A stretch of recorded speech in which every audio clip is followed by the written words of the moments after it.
रविवार को गढ़ीबौलनी रोड स्थित सोमानी कॉलेज में रोजगार प्रशिक्षण शिविर का आयोजन किया गया। कार्यक्रम की अध्यक्षता सुप्रीम कोर्ट के अधिवक्ता विशाल सोमानी ने की। वह मुख्य अतिथि के रूप में हरियाणा पर्यटन निगम के चेयरमैन अरविंद यादव ने शिरकत की। सोमानी संस्थान की ओर से उनको पटका पहनाकर व पौधा देकर सम्मानित किया गया। इस अवसर पर पंजाब नेशनल बैंक के एलडीएम ने युवाओं को केंद्र सरकार व हरियाणा सरकार की बैंक लोन स्कीम के बारे में विस्तार से बताया। कार्यक्रम में पधारे विदेशी कंपनी के एमडी नपोवित ने भी बताया कि उन्होंने 1-2 स्टाफ को छोड़कर 100% भारतीय युवाओं को रोजगार दिया है। चैम्बर ऑफ कॉमर्स की प्रधान अनुराधा ने कहा कि कोई भी स्किल्ड स्थानीय युवा उनसे संपर्क कर सकता है। वे यहाँ के स्थानीय उद्योगों में उनको रोजगार दिलाएगी। विशेषकर सोमानी संस्थान के तकनीकी बच्चों को 100% रोजगार दिलाने का सहयोग करेंगी। मुख्य अतिथि अरविंद यादव ने बैंकों से निवेदन किया कि युवाओं को आत्मनिर्भर बनाने के लिए सरल प्रक्रिया के तहत लोन दें। संस्थान के एमडी एडवोकेट परिवर्तन सोमानी ने कहा कि सोमानी संस्थान के स्किल्ड बच्चों को स्वयं रोजगार व स्थानीय उद्योगों में प्लेसमेंट कराने का पूर्ण प्रयास करेंगे। मौसम में सोमानी कॉलेज में ये एक ऐसा कार्यक्रम जिसकी आज महती आवश्यकता है, तो उस कार्यक्रम में मेरे पुत्र तुल्य विशाल जी, परिवर्तन जी, मेरी भाभी श्री मंजू सोमानी जी, हमारे गिरीश जी, बहन जी, हमारे रेवाड़ी चैम्बर्स ऑफ कॉमर्स की डायनामिक लीडर अनुराधा जी, हमारे बीजेपी के जिले के उपाध्यक्ष सुनील ग्रोवर जी, हमारे यशवंत भारद्वाज जी, धर्मेंद्र खटाना जी, हमारे पुराने मित्र सरदार जी और सभागार में उपस्थित सभी मेरे प्यारे भारत माता की संतान। सबसे बड़ी पॉपुलेशन है, सबसे बड़ी जनसंख्या वाला देश हिंदुस्तान बन गया। 140-45 करोड़ के लगभग हमारे देश की जनसंख्या हो, और इतनी बड़ी जनसंख्या को सरकारी नौकरी देना वो किसी के लिए भी संभव नहीं। अभी योजना बन रही है कि अगले 1 साल के अंदर, यदि मैं ये कहूं कि अगले 6 महीने के अंदर, जुलाई से लेकर 31 दिसंबर तक 50 से, जो मुझे जानकारी है सरकार का हिस्सा होने के नाते, हरियाणा टूरिज्म का चेयरमैन होने के नाते, 50 से 60 हजार एम्प्लॉयमेंट सरकारी मिलने वाले हैं। लेकिन इतनी बड़ी संख्या में भी एम्प्लॉयमेंट देने के बाद भी बेरोजगारी दूर नहीं होने वाली। बेरोजगारी दूर करने का सबसे बड़ा तरीका जो हमारे एलडीएम साहब यहाँ बता रहे थे और जितनी योजनाओं की जानकारी दे रहे थे, क्योंकि और अभी सरकार ने पीछे मेले लगाए थे, बहुत सारे लोग गए होंगे, जानकारी है या नहीं जानकारी है, और उस मेलों के अंदर सबसे बड़ा मजाक इन बैंक वालों ने उड़ाया। सबसे बड़ा मजाक मैं यहाँ बोल रहा हूँ कि इन लोगों ने बिल्कुल भी कोऑपरेट नहीं किया। उस समय मैं हरियाणा कोऑपरेटिव बैंक का चेयरमैन था। मैं सरकार के पास गया और मैंने सरकार को कहा कि मैं ऑफर करता हूँ सरकार को कि हरियाणा सरकार का बैंक, हरियाणा कोऑपरेटिव बैंक किसानों का बैंक है, छोटे रोजगार करने वालों का बैंक है, और उस समय कई सारे बैंकों का हमें लाइसेंस कैंसिल करना पड़ा। सरकार का पैसा डिपॉजिट था उन बैंकों के पास, हमें नाम तो क्या लूं, वो हजारों हजार करोड़ रुपया उनसे सरकार ने वापस किया।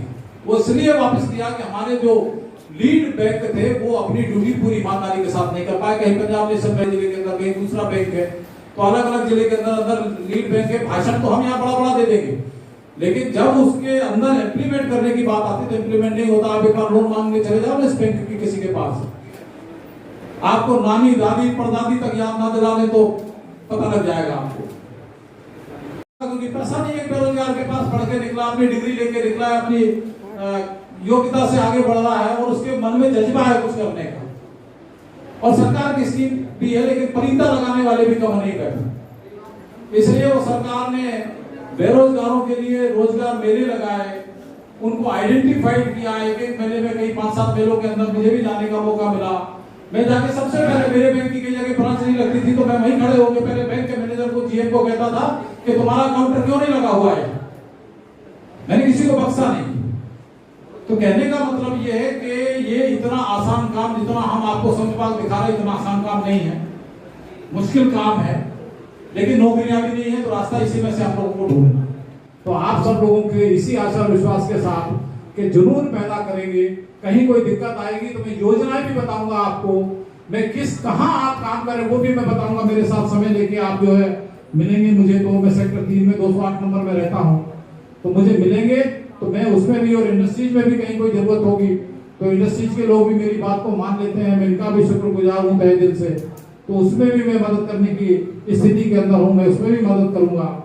इतना विश्वास, क्योंकि विजय सोमानी जी मेरे सगे भाइयों से फालतू है, ये मेरा परिवार। और एजुकेशन की अलग उस समय जमाई थी जब इंजीनियरिंग कॉलेज कहीं ढूंढे से भी नहीं मिलते थे, ये एक ऐसा इंस्टीट्यूट यहाँ बनाया। तो मैं अपने ओर से सारे परिवार को इस पुनीत कार्य के लिए बधाई भी देता हूँ, अभिनंदन भी करता हूँ। आप सब यहाँ पर आए हैं, एक नई जागृति ऊर्जा के साथ आगे बढ़ेंगे, इसी आशा और विश्वास के साथ मैं सबका वंदन करता हूँ, सभी का अभिनंदन करता हूँ, सबको नमस्कार करता हूँ। भारत माता की जय। जितना आप संघर्ष की तरफ जाएंगे, परेशानी की तरफ जाएंगे, मेहनत की तरफ जाएंगे, उतना आनंद बढ़ता जाएगा, धीरे बढ़ जाएगा, धीरे धीरे बेचैनी कम होती जाएगी, धीरे धीरे आपको सुकून बढ़ता जाएगा। जीना कोई बड़ी चीज नहीं है, लेकिन जीवन को सार्थक बनाना बड़ी चीज है।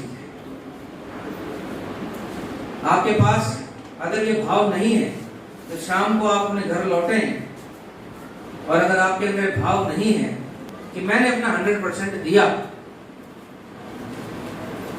स्टूडेंट ने पढ़ने में दिया, लेक्चरर ने पढ़ाने में दिया, व्यवसायी ने व्यवसाय को दिया, कर्मचारी ने काम को दिया, अगर हम सभी अपना 100% अपने काम को देंगे और हम विश्व शक्ति बनने से कोई नहीं रोक सकता। स्वतंत्रता सेनानी श्री आर डी सोमानी जी का को नमन करते हुए आप सभी का हार्दिक स्वागत करता हूं। उनकी प्रेरणा से सोमानी परिवार ने जो सामाजिक उत्थान का बीड़ा उठाया है, हमारे भाई विजय सोमानी जी ने उसी कड़ी में ये जो शिक्षण संस्थान बनाई, इससे लाखों लाखों बच्चों का भविष्य उज्जवल हुआ है और समाज में की उन्नति हुई है। उन्हीं का अनुसरण करते हुए हमारे अनुज श्री विशाल सोमानी जी और परिवर्तन सोमानी जी अपनी माता मंजू सोमानी की प्रेरणा से इस कार्यक्रम में बहुत ही बेखूबी से जुटे हुए हैं।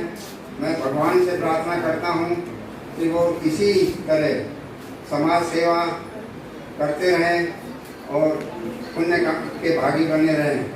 आप सभी का यहाँ पहुँचने पर मंचासीन सभी अतिथियों का मैं यहाँ स्वागत करता हूँ, उनका सम्मान करता हूँ और धन्यवाद। सर, मैं अमित कुमार, अग्रणी जिला प्रबंधक, पंजाब नेशनल बैंक, रेवाड़ी। आज सोमानी इंस्टीट्यूट की तरफ से हमें एक इनविटेशन मिला था कि यहाँ एक रोजगार संबंधित एक कार्यशाला रखी गई है, उसमें आप आइए और अपने विचार रखिए। तो मुझे लगा कि ये मेरे लिए एक बड़े सौभाग्य और हर्ष का विषय है कि मैं कम से कम 150-200 लोगों की, यंग पीपल को बैंकिंग के बारे में, बैंकिंग के द्वारा उन लोगों को क्या लाभ मिल सकता है, उनके बारे में मैं अपना विचार रख सकूं। और अगर मेरे विचारों से अगर 10% लोगों को भी फ़ायदा होता है, अगर 10% लोग भी उसको इम्प्लीमेंट कर पाते हैं, तो मैं अपने आप को सौभाग्यशाली समझूंगा। ऐसा सर ये मिसकंसेप्ट है, मैं इसको बिल्कुल बारीकी से मानता हूं कि आप ये देखिए कि सन 1993 से पहले जब उदारीकरण की नीति नहीं आई थी, उससे पहले बैंकिंग में बड़ी समस्याएं थी, ये मानने वाली बात है। लेकिन उदारीकरण की नीति के बाद तो बैंकिंग एक ऐसा क्षेत्र हो गया जिसमें कंपटीशन ही कंपटीशन है। आज बिजनेस के लिए बैंक लोगों के घर जा रहा है कि आप हमसे लोन लीजिए, हमसे लोन। शायद मेरे मानना आपके पास भी किसी बैंकर का फ़ोन आया होगा कि सर हाउसिंग लोन लेना हो तो मेरे से लेना है, क्या ऐसा नहीं है? सर, युवाओं के रोजगार की बात करें तो हाँ, युवाओं के रोजगार की बात बताता हूँ। अगर आपको कि ज़िले में कितना रोजगार के लिए लोन दिया गया, एक्चुअल में आप जानना चाहते हो तो आप देखो ऑफिस में आइए, मैं आपको चाय भी पिलाऊंगा और वहाँ पर आपको डाटा के साथ भी बताऊंगा कि कितना रोजगार के लिए लोन दिया गया।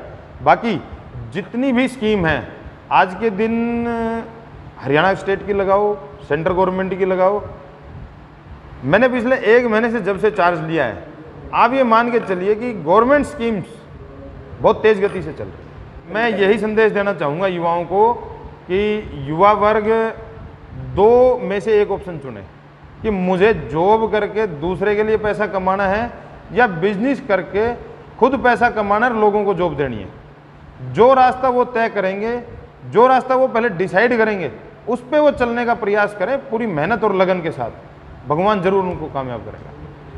स्वरोजगार में आने वाला भविष्य, सबसे ज़्यादा भविष्य तो सुरक्षित है जी MSME सेक्टर में, लेकिन एग्रीकल्चर सेक्टर भी छोड़ने वाली चीज़ नहीं है। अगर एग्रीकल्चर छोड़ देंगे तो MSME से खाएंगे क्या, लेकिन MSME को अगर छोड़ देंगे तो हमारी इकोनॉमी ख़राब हो जाएगी।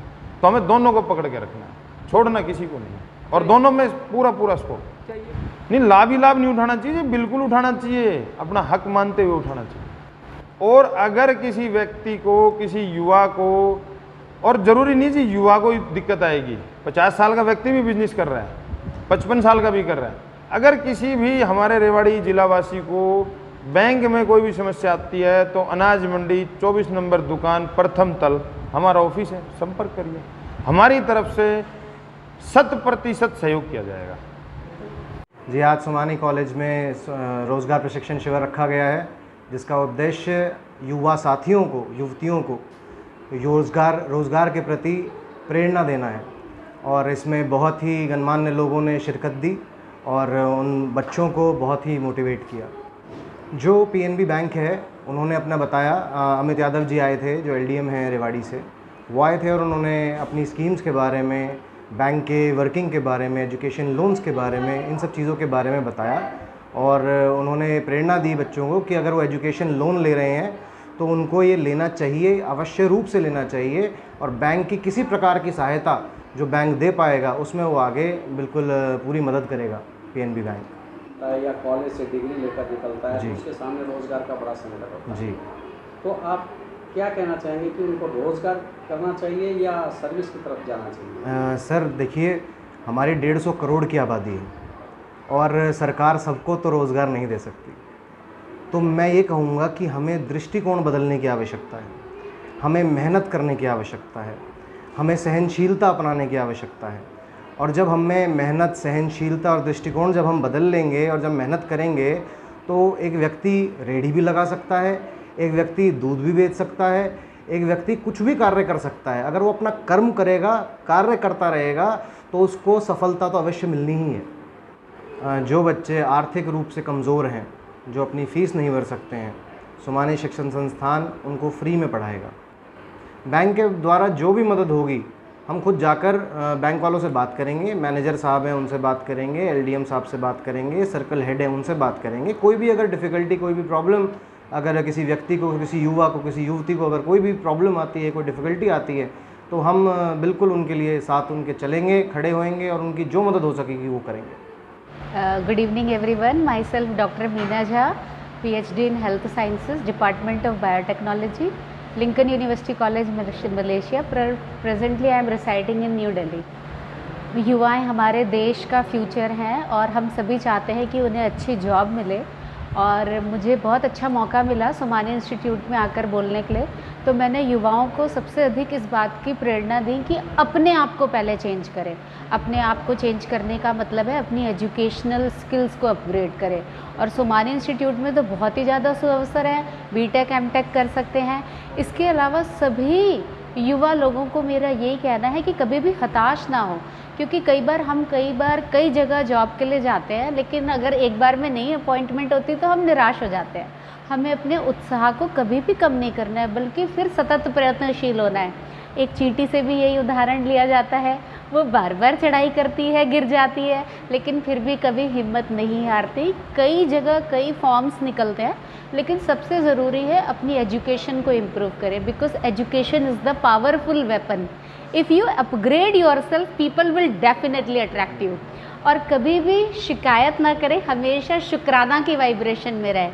कंप्लेन को कन्वर्ट कर दीजिए ग्रैटिट्यूड में, मुस्कुराते रहिए, माता पिता को प्यार दीजिए, आशीर्वाद लीजिए और आपके सामने जॉब्स खुद आएंगे चल के।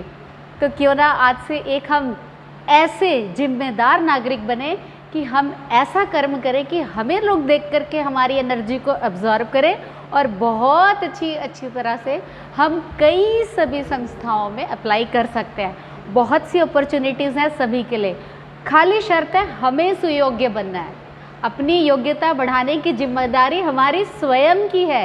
योगा, प्राणायाम, मेडिटेशन से भी आप अपने मन को, चित्त को शांत रख सकते हैं। ये सभी उपाय जो भारतीय सभ्यता के हैं उसको अवश्य अपनाएं, यही मेरा कहना है। बहुत बहुत धन्यवाद सबको, प्यार, ब्लेसिंग और बहुत सारी शुभकामनाएं उज्जवल भविष्य के लिए। धन्यवाद doctor Meena, thank you. Hi, I'm Nopawitana Nongsak from FPI Fortune Part Industry. I'm the Managing Director of FPI Auto Part India. FPI is a group leading in automotive car part for the past 30 years. Our headquarters is in Thailand and we have a facility in India, in Ecuador and in Saudi Arabia. Now we're in India since 2015 and now I'm basing in FPI India for 2 years. How can help? So mainly we are making auto parts like bumper, grill, door cladding, spoiler for Maruti Suzuki. We have the know-how from Thailand and now India is a very interesting country for us because we're going to be opening in Saudi Arabia and we require manpower from India as well. So Mr. Pariwatan right here is my friend and today is a great opportunity for me to come to the seminar and that we would like to be recruiting some students from here as well as giving them the opportunity to come internship at us or come work with us or also work with us in Thailand as well. We are also looking to give scholarship as well. Would you Sorry? Yes, maximum 100% of our manpower are Indian. And only me are from Thailand and one of the factory manager who only come and go to, but mainly all the people, head of department, everyone are from India. College ने जो रोजगार शिविर का यहाँ पे आयोजन किया है वो बहुत ही अच्छा आयोजन किया है क्योंकि अपने खास करके रेवाड़ी डिस्ट्रिक्ट और नियर बाई जो भी क्षेत्र हैं उसके जो स्टूडेंट्स यहाँ पे हैं तो उसमें या तो यह है कि सेल्फ एम्प्लॉयमेंट जनरेशन हो या ओनली एम्प्लॉयमेंट। सो मैं इंडस्ट्री में करीबन यहाँ पे 22 साल से हूँ और इवन पूरी एसोसिएशन के साथ भी जुड़ी हुई पिछले 13-14 सालों से। सो यहाँ के जितने भी स्टूडेंट्स हैं, ना केवल सोमानी के, इवन आसपास के जितने भी स्टूडेंट हैं जो भी पास आउट हैं उनकी 100% प्लेसमेंट की मैं इवन पूरी गारंटी देती हूँ। मेरी खुद की कंपनी, मेरी टीम भी आई हुई है आज यहाँ पे। अगर कोई भी जितने भी स्टूडेंट्स हैं स्पेशली इलेक्ट्रॉनिक्स से रिलेटेड, कंप्यूटर या आईटी से रिलेटेड है क्योंकि मेरे यहाँ पे मोबाइल डिस्प्ले एंड कैमरा बनता है जो कि प्योरली इलेक्ट्रॉनिक्स है। तो जितने भी ट्रेड के स्टूडेंट्स हैं उनके 100% हम लोग उनको एम्प्लॉयमेंट देंगे। और उसके दूसरा तथ्य ये भी है कि यहाँ पे स्टूडेंट्स एडमिशन्स के लिए, क्योंकि मेरे यहाँ पे जो डिप्लोमा होल्डर्स हैं वो अगर फर्दर स्टडी के लिए बीटेक या एमबीए या फर्दर स्टडी करना चाहें तो साइड बाय साइड हम इंस्टीट्यूट से ये भी रिक्वेस्ट करेंगे कि जैसे सैटरडे संडे या कोई दूसरे ऑड आवर्स मतलब डिसाइड करके ताकि जो स्टूडेंट्स हैं फर्दर स्टडी भी कर सकें और अपना साइड बाय साइड अपना जो घर का रोज़ की मर्रा ज़िंदगी है उसको भी चला सकें। तो ये दोनों का मैंने उन्होंने 100% ऑफर किया है कि जितने भी उनके यहाँ पे स्टूडेंट हैं electronics and other trades also, क्योंकि मेरा अदर इंडस्ट्री में एक बहुत अच्छा एसोसिएशन है, तो जो मैकेनिकल है या अदर ट्रेड के हैं उनको भी हम 100% एम्प्लॉयमेंट के लिए इनसे हमने वादा किया है। और आज ये भी कहा है कि जितने भी स्टूडेंट्स आज आए हैं उनके 100%